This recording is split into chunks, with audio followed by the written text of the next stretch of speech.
Hi friends, welcome back to Harsikeri Haran YouTube channel. ಕಳೆದ ವಿಡಿಯೋದಲ್ಲಿ ಹೇಳಿದ್ದೆ, ಈ ಫೇಕ್ ಆರ್ಡರ್ ಹಾಕಿ ಆಟೋದವರು ಬೈಕ್ ಟ್ಯಾಕ್ಸಿಯರ್ನ ಹಿಡಿದು ತೊಂದರೆ ಕೊಡ್ತಾರಲ್ಲ, ಇದರಿಂದ ಬಚಾವ್ ಆಗೋದು ಹೇಗೆ? ಫೇಕ್ ಆರ್ಡರ್ ಹಾಕಿರೋ ನಾವು ಅವ್ರ ಹತ್ರ ಅವ್ರಿಗೆ ಸಿಗದಂಗೆ ಯಾವ ತರ ಕೆಲಸ ಮಾಡಬೇಕು, ಅದಕ್ಕೆ ಕೆಲವೊಂದು ಟಿಪ್ಸ್ ಕೊಡ್ತೀನಿ ಅಂತ ಹೇಳಿದ್ದೆ. ಬನ್ನಿ ಇವತ್ತು ಆ ಟಿಪ್ಸ್ ಏನೇನು ಅಂತ ಕಂಪ್ಲೀಟ್ ಆಗಿ ಹೇಳ್ಕೊಡ್ತೀನಿ.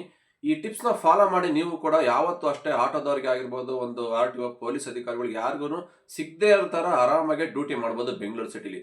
ಅದೇಗೆ ಅಂತ ವಿಡಿಯೋ ಸ್ಟಾರ್ಟ್ ಮಾಡೋಕೆ ಮುಂಚೆ ಯಾರೆಲ್ಲ ಹೊಸದಾಗಿ ನಮ್ಮ ಚಾನಲ್ ವಾಚ್ ಮಾಡ್ತೀರಾ, ಪ್ಲೀಸ್ ಸಬ್ಸ್ಕ್ರೈಬ್ ಮಾಡ್ಕೊಂಡು ವಿಡಿಯೋನ ವಾಚ್ ಮಾಡಿ. ಹಾಗೆ ಪಕ್ಕದಾಗಿರೋ ಬೆಲ್ ಐಕಾನ್ ಕ್ಲಿಕ್ ಮಾಡಿ. ಇಷ್ಟ ಆದರೆ ಒಂದು ಲೈಕ್ ಮಾಡಿ, ಶೇರ್ ಮಾಡಿ, ನಿಮ್ಮ ಅನಿಸಿಕೆಗಳನ್ನು ಕಮೆಂಟ್ ಬಾಕ್ಸಲ್ಲಿ ತಿಳಿಸಿ. ಎವ್ರಿಡೇ ನಾವು ಅಷ್ಟೇ ಬೈಕ್ ಟ್ಯಾಕ್ಸಿ ಬಗ್ಗೆ ಏನಾದ್ರು ಒಂದು ಹೊಸ ಅಪ್ಡೇಟ್ ತಿಳಿಸ್ಕೊಡ್ತಾನೆ ಇರ್ತೀವಿ. ನೀವು ಇದೇ ಥರ ಸಪೋರ್ಟ್ ಮಾಡಿ. ಆದಷ್ಟು ಸಬ್ಸ್ಕ್ರೈಬರ್ಸ್ ಕಮ್ಮಿ ಬರ್ತಾ ಇದ್ದಾರೆ. ವಿಡಿಯೋ ವಾಚ್ ಮಾಡ್ತೀರಾ, ಬಟ್ ಸಬ್ಸ್ಕ್ರೈಬರ್ಸ್ ಕಮ್ಮಿ ಆಗ್ತಾ ಇದ್ದಾರೆ. ಪ್ಲೀಸ್ ದಯವಿಟ್ಟು ನಮ್ಮ ಚಾನಲ್ ಸಬ್ಸ್ಕ್ರೈಬ್ ಮಾಡ್ಕೊಳ್ಳಿ ಅಂತ ಹೇಳ್ತಾ ಮತ್ತೊಮ್ಮೆ ಬನ್ನಿ ಸ್ನೇಹಿತರೆ, ವಿಡಿಯೋ ಸ್ಟಾರ್ಟ್ ಮಾಡೋಣ. ಗೊತ್ತಿರಬೇಕು, ಬೆಳಿಗ್ಗೆ ಮತ್ತೆ ಸಂಜೆ ಯಾವುದೇ ಕಾರಣಕ್ಕೂ ಈ ತರ ಫೇಕ್ ಆರ್ಡರ್ ಹಾಕಿ ಹಿಡಿಯಲ್ಲ.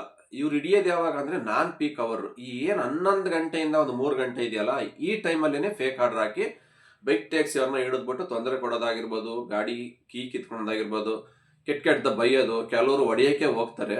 ಈ ತರ ಎಲ್ಲ ಘಟನೆಗಳು ಆಗುತ್ತೆ. ಇದರಿಂದ ಬಚಾವ್ ಆಗೋದು ಹೇಗೆ? ಕೆಲವ್ರಿಗೆ ಗೊತ್ತಿರಲ್ಲ, ಹೊಸ್ದಾಗಿ ಜಾಯ್ನ್ ಆಗಿರ್ತಾರೆ ರಾಪಿಡೋಗೆ. ಹಳಬ್ರಿಗಾದ್ರೆ ಗೊತ್ತಿರುತ್ತೀವಲ್ಲ ಟ್ರಿಕ್ಸ್, ಬಟ್ ಹೊಸ್ದಾಗಿ ಜಾಯ್ನ್ ಆಗಿರೋರಿಗೆ ಹೇಳ್ತಾ ಇದ್ದೀನಿ. ಅವ್ರಿಗೆ ಏನು ಗೊತ್ತಿರಲ್ಲ, ಎಲ್ಲಿ ಬುಕ್ಕಿಂಗ್ ಆಗುತ್ತೋ ಆರ್ಡರ್ ಅಕ್ಸೆಪ್ಟ್ ಮಾಡ್ಕೊಂತಾರೆ. ಸೀದಾ ಹೋಗಿ ಲೊಕೇಶನ್ ನಿಂತ್ಕೊಂಡು ಫೋನ್ ಮಾಡ್ತಾರೆ. ಎಲ್ಲ ಪಕ್ಕದಲ್ಲಿ ಇರ್ತಾರೆ, ಆಟೋದವ್ರು ಬಂದಾಗ ಬುಕ್ ಅಂತ ಹಿಡ್ಕೊಂಡ್ಬಿಟ್ಟು ಸುಮ್ಮನೆ ಅವ್ರಿಗೆ ತೊಂದರೆ ಕೊಡ್ತಾರೆ. ಇದೆಲ್ಲ ಆಗಬಾರ್ದು ಅಂದ್ರೆ ಮೊದಲನೇದಾಗಿ ಹೇಳ್ತಕ್ಕಂಥ ಟಿಪ್ಸ್ ಏನಪ್ಪಾ ಅಂದ್ರೆ, ನೀವು ಎಕ್ಸಾಕ್ಟ್ ಕಸ್ಟಮರ್ ಏನ್ ಪಿಕಪ್ ಲೊಕೇಶನ್ ಕೊಟ್ಟಿರ್ತಾರಲ್ವಾ, ಆ ಲೊಕೇಶನ್ಗೆ ಯಾವುದೇ ಕಾರಣಕ್ಕೂ ಹೋಗಬೇಡಿ. ಮಿನಿಮಮ್ ಒಂದು 50ರಿಂದ 100 ಮೀಟರ್ ದೂರ ನಿಂತ್ಕೊಂಡು ಕಸ್ಟಮರ್ಗೆ ಕಾಲ್ ಮಾಡಬೇಕು. ಫಸ್ಟ್ ಕಾಲ್ ಮಾಡಿ ನೀವು ಕಸ್ಟಮರ್ನ, ಫೇಕ್ ಕಸ್ಟಮರ್ ಇದ್ದಾರೆ ಇವರು ಜೆನ್ಯೂನ್ ಕಸ್ಟಮರ್ ಇದ್ದಾರೆ ಅಂತ ನೀವು ಚೆಕ್ ಮಾಡ್ಕೋಬೇಕು. ಇದು ಹಿಂಗೆ ಅಂತ ನಿಮಗೆ ಡೌಟ್ ಬರ್ಬೋದು. ಫಸ್ಟ್ ಕಾಲ್ ಮಾಡಿ. ನೀವು ಕಾಲ್ ಮಾಡಿದಾಗ ಅವ್ರ ಕಡೆಯಿಂದ ಬರ್ತಕ್ಕಂಥ ರಿಪ್ಲೈ ನಿಮಗೆ ಆಟೋಮೆಟಿಕ್ ಆಗಿ ಗೊತ್ತಾಗ್ಬಿಡುತ್ತೆ. ಜೆನ್ಯೂನ್ ಕಸ್ಟಮರ್ ಆದ್ರೆ ಒಂದು ರೆಸ್ಪೆಕ್ಟ್ ಆಗಿ ಮಾತಾಡ್ತಾರೆ ನಿಮಗೆ. ಇಲ್ಲೇ ಇದೀನಿ ಸರ್, ಬರ್ತೀನಿ ಸರ್, 2 ಮಿನಿಟ್ಸ್, ಏನೋ ಒಂದು ರೆಸ್ಪೆಕ್ಟ್ ಆಗಿ ಮಾತಾಡ್ತಾರೆ. ಅದೇ ಒಂದು ಫೇಕ್ ಕಸ್ಟಮರ್ ಅಂದ್ರೆ ಯಾವ ತರ ಮಾತಾಡ್ತಾರೆ ಅಂತ ನಿಮಗೆ ಗೊತ್ತಿರಬೇಕು. ಎಲ್ಲಿದೆಯಪ್ಪ, ಇರಪ್ಪ ಬರ್ತೀನಿ, ಅಲ್ಲೇ ಇರು, ಆ ಕಡೆ ಬಾ, ಈ ಕಡೆ ಬಾ, ಈ ತರ ಸ್ವಲ್ಪ ರಾಂಗ್ ಆಗಿ ಮಾತಾಡೋದು, ರಫ್ ಆಗಿ ಯೂಸ್ ಮಾತಾಡೋದು. ಮತ್ತೆ ಕರೆಕ್ಟಾಗಿ ಆ ಲೊಕೇಶನ್ಗೆ ಅವ್ರು ಬರಲ್ಲ. ಆ ಕಡೆ ಬಾ, ಪಕ್ಕಕ್ಕೆ ಬಾ, ಪಕ್ಕದ್ರೊಳಗೆ ಮುಂದೆ ಬಂದು ಲೆಫ್ಟ್ ತಗೋ, ಈ ತರ ಏನೋ ಒಂದು ಲೊಕೇಶನ್ ರಾಂಗ್ ಹೇಳ್ತಾರೆ. ಇವರೆಲ್ಲ ಏನು ಫೇಕ್ ಆರ್ಡರ್ ಹಾಕಿ ಬೈಕ್ ಟ್ಯಾಕ್ಸಿನ ಹಿಡಿತಕ್ಕಂಥ ಪ್ಲಾನ್ ಮಾಡಿರೋದು. ಅದಕ್ಕೋಸ್ಕರ ನೀವು ಯಾವುದೇ ಒಂದು ಆರ್ಡರ್ ಅಕ್ಸೆಪ್ಟ್ ಮಾಡ್ಕೊಂತೀರಾ, ಮಿನಿಮಮ್ 50 to 100 ಮೀಟರ್ ಡಿಸ್ಟೆನ್ಸ್ ಅಲ್ಲಿ ನಿಂತ್ಕೊಂಡು ಫಸ್ಟ್ ಕಸ್ಟಮರ್ಗೆ ಕಾಲ್ ಮಾಡಿ ಕನ್ಫರ್ಮ್ ಮಾಡ್ಕೊಳ್ಳಿ. ಆಲ್ಮೋಸ್ಟ್ ಗೊತ್ತಿರಬೇಕು, ಒಂದು 100ಕ್ಕೆ 70% ನಾರ್ತ್ ಇಂಡಿಯನ್ಸೇ ಬುಕ್ ಮಾಡೋದು ಬೈಕ್ ಟ್ಯಾಕ್ಸಿ. ಇನ್ನೊಂದು 30% ನಮ್ಮ ಕನ್ನಡದವ್ರು ಬುಕ್ ಮಾಡ್ತಾರೆ. ಹಾಗಾಗಿ ಆಲ್ಮೋಸ್ಟ್ ಎಲ್ಲ ನಮ್ಮ ಕನ್ನಡದವ್ರು ಏನಕ್ಕೆ ಬುಕ್ ಮಾಡಲ್ಲ ಅಂದ್ರೆ, ಆಲ್ಮೋಸ್ಟ್ ಎಲ್ಲ ಇಂಡಿಪೆಂಡೆಂಟ್ ವೆಹಿಕಲ್ ಇಟ್ಕೊಂಡಿರ್ತಾರೆ, ಅವರಲ್ಲೇ ಓಡಾಡ್ತಾರೆ. ಯಾರೋ ಒಂದು 30% ವೆಹಿಕಲ್ ಇಲ್ದಾರು ಬೈಕ್ ಟ್ಯಾಕ್ಸಿನ ಯೂಸ್ ಮಾಡ್ತಾರೆ. ಇನ್ನೊಂದು 70% ಜನ ಸ್ವಲ್ಪ ನಾರ್ತ್ ಇಂಡಿಯನ್ಸ್ ಜಾಸ್ತಿ ಯೂಸ್ ಮಾಡೋದ್ರಿಂದ ನಿಮಗೆ ಆಲ್ಮೋಸ್ಟ್ ಗೊತ್ತಾಗ್ಬಿಡುತ್ತೆ, ಎಲ್ಲ ಹಿಂದಿಯಲ್ಲೇ ಮಾತಾಡ್ತಾರೆ. ಹಿಂದಿ ಇಂಗ್ಲೀಷ್ ಜಾಸ್ತಿ ಯೂಸ್ ಮಾಡ್ತಾರೆ. ಹಿಂದಿ ಇಂಗ್ಲೀಷ್ ಜಾಸ್ತಿ ಯೂಸ್ ಮಾಡಿದಾಗ ಏನೋ ನಿಮಗೆ ಸ್ವಲ್ಪ ಡೌಟ್ ಬರಲ್ಲ, ಜೆನ್ಯೂನ್ ಕಸ್ಟಮರ್ ಅಂತ ನಿಮಗೆ ಸ್ವಲ್ಪ ಕನ್ಫರ್ಮೇಶನ್ ಗೊತ್ತಾಗ್ಬಿಡುತ್ತೆ. ಆವಾಗ ತೊಂದರೆ ಇಲ್ಲ, ಆರಾಮ ಪಿಕಪ್ ಮಾಡ್ಕೊಂಡು ಹೋಗಿ ಲೊಕೇಶನ್ಗೆ ಹೋಗಿ.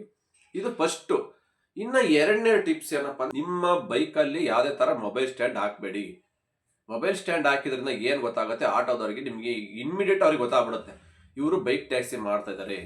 ಪಕ್ಕ ಅವ್ರು ನೋಡಿದ ತಕ್ಷಣ, ಯಾರಿಗೆ ಆಗಲಿ, ಆಟೋದವ್ರಿಗೆ ಅಂತಲ್ಲ, ಬೇರೆ ಯಾವುದೇ ಒಂದು ಡೆಲಿವರಿ ಬಾಯ್ ಆಗಿರ್ಬೋದು, ಪಬ್ಲಿಕ್ಸ್ಗೆನೆ ನೀವು ಮೊಬೈಲ್ ಸ್ಟ್ಯಾಂಡು ಮೊಬೈಲಲ್ಲಿ ಹಾಕೊಂಡು ಲೊಕೇಶನ್ ಹಾಕೊಂಡು ಹೋಗ್ತಾ ಇದ್ರೆ ಆಟೋಮೆಟಿಕ್ ಆಗಿ ನಿಮಗೆ ಗೊತ್ತಾಗ್ಬಿಡ್ತದೆ ಯಾರಿಗೆ ಆಗಲಿ ಆಟೋದವ್ರಿಗೆ ಇವರು ಬೈಕ್ ಟ್ಯಾಕ್ಸಿ ಅವರು ಅಂತ ಪಟ್ಟ ಅಂತ ನಿಮ್ಮನ್ನು ಹಿಡ್ಕೊಂಡ್ಬಿಡ್ತಾರೆ. ಇದು ಒಂದು, ಆದಷ್ಟು mobile stand, without mobile stand ಅಲ್ಲಿ ಡ್ಯೂಟಿ ಮಾಡಿ. ಹೆಂಗ್ ಮಾಡೋದು ಅಂತ ಗೊತ್ತಾಗಲ್ಲ ನಿಮಗೆ, ಕಷ್ಟ, ಲೊಕೇಶನ್ ಗೊತ್ತಿರಲ್ಲ ಅಂತ ಅಂದ್ಕೋಬಹುದು. ಅದಕ್ಕೆ ನಾನೆಲ್ಲ ಹೇಳ್ತಾ ಇರ್ತೀನಿ, ಬೆಂಗಳೂರು ತುಂಬ ಸುತ್ತಕ್ಕೆ ಹೋಗಬೇಡಿ. ನಿಮ್ಮ ಏರಿಯಾದಲ್ಲಿ ನೀವು ಡ್ಯೂಟಿ ಮಾಡ್ಕೊಳ್ಳಿ, ಅಲ್ಲೇ ಆರ್ಡರ್ ಬರ್ತಾ ಇರ್ತವೆ. ಇನ್ ಕೇಸ್ ಬಂದಿಲ್ಲ ಅಂದ್ರೆ ಯಾವ್ದಾದ್ರು ಒನ್ ಟೈಮ್ ಹೋಗ್ಬೇಕಾದ್ರೆ ಅಟ್ಲೀಸ್ಟ್ ಕೆಳಗಡೆ ಏನಾದ್ರು ಒಂದು ಬ್ಯಾಗ್ ಇಟ್ಕೊಂಡು ಬ್ಯಾಗ್ ಮೇಲೆ ಇಟ್ಕೊಂಡು ಹೋಗಿ. ಪದೇ ನೋಡ್ತಕ್ಕಂಥ ನೆಸೆಸಿಟಿ ಇರಲ್ಲ, ಯಾಕಂದ್ರೆ ನೀವು ಹೆಡ್ಸೆಟ್ ಹಾಕಿರ್ತಾರಲ್ವಾ, ಆಟೋಮೆಟಿಕ್ ಲೊಕೇಶನ್ ಆನ್ ಮಾಡಿ ನೀವು ಪಾಕೆಟ್ ಅಲ್ಲಿ ಇಟ್ಕೊಂಡ್ರ ಮೊಬೈಲು, ಅದು ನಿಮಗೆ ವಾಯ್ಸ್ ಅಲ್ಲಿ ಹೇಳ್ತಾ ಇರುತ್ತೆ ಲೆಫ್ಟ್ ರೈಟ್ ಸ್ಟ್ರೈಟ್ ಯಾವ ತರ ಹೋಗೋದಂತ. ಅದನ್ನ ಕೇಳ್ಕೊಂಡೆ ನೀವು ಹೋಗ್ಬೋದು. ವಿತೌಟ್ ಸ್ಟ್ಯಾಂಡ್ ಯೂಸ್ ಮಾಡೋದ್ರಿಂದ ನಿಮಗೆ ಆಲ್ಮೋಸ್ಟ್ ಸ್ವಲ್ಪ 50% ಬೈಕ್ ಟ್ಯಾಕ್ಸಿನ ಹಿಡಿತಕ್ಕಂಥ ಆಟೋದವ್ರ ಸಂಖ್ಯೆ ಕಮ್ಮಿ ಆಗುತ್ತೆ. ಇದು ಎರಡನೇ ಟಿಪ್ಸ್.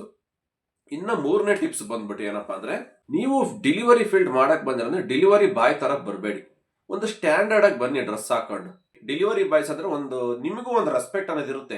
ಆ ರೆಸ್ಪೆಕ್ಟ್ ನಿಮಗೆ ಬೇಕಂದ್ರೆ ಸ್ವಲ್ಪ ಸ್ಟ್ಯಾಂಡರ್ಡ್ ಆಗಿ ಬನ್ನಿ.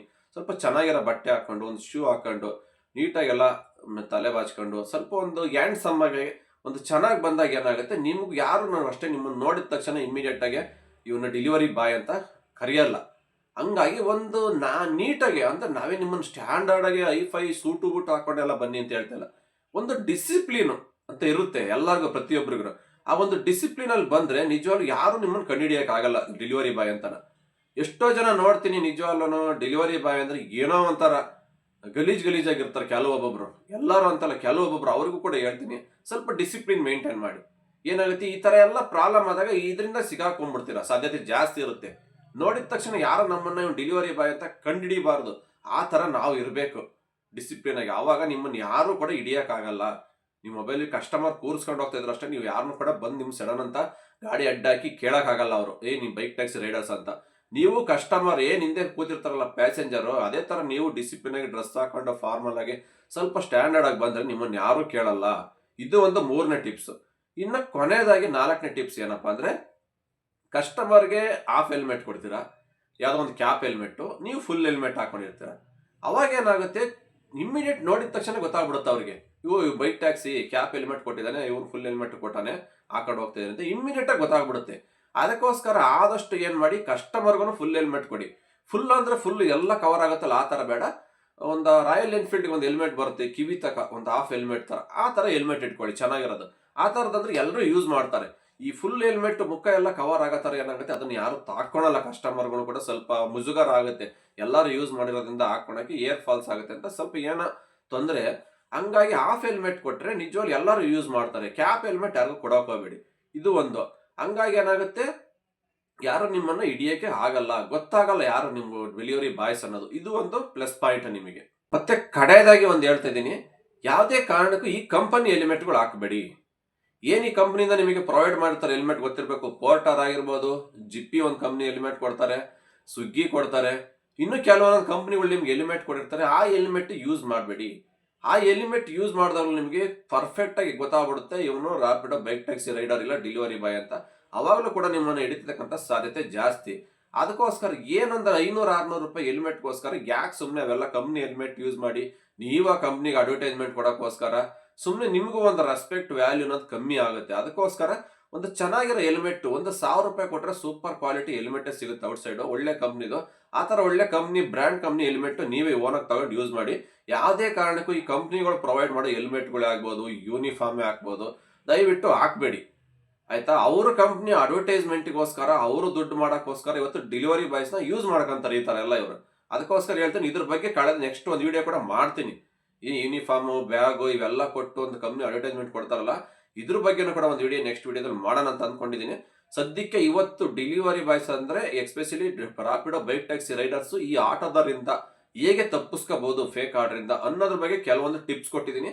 ಈ ಟಿಪ್ಸ್ನ ಆದಷ್ಟು ಫಾಲೋ ಮಾಡಿ ಮ್ಯಾಕ್ಸಿಮಮ್ ಒಂದು 100ಕ್ಕೆ 70% ಆದ್ರೂ ನೀವು ಆಟೋದರಿಂದ ಫೇಕ್ ಆರ್ಡರ್ ತಪ್ಪಿಸ್ಕೊಂತಕ್ಕಂಥ ಸಾಧ್ಯತೆ ಅವಾಯ್ಡ್ ಆಗುತ್ತೆ. ನಾನು ಕೊಟ್ಟಿರೋ ಟಿಪ್ಸ್ ಫಾಲೋ ಮಾಡಿ ನೋಡಿ.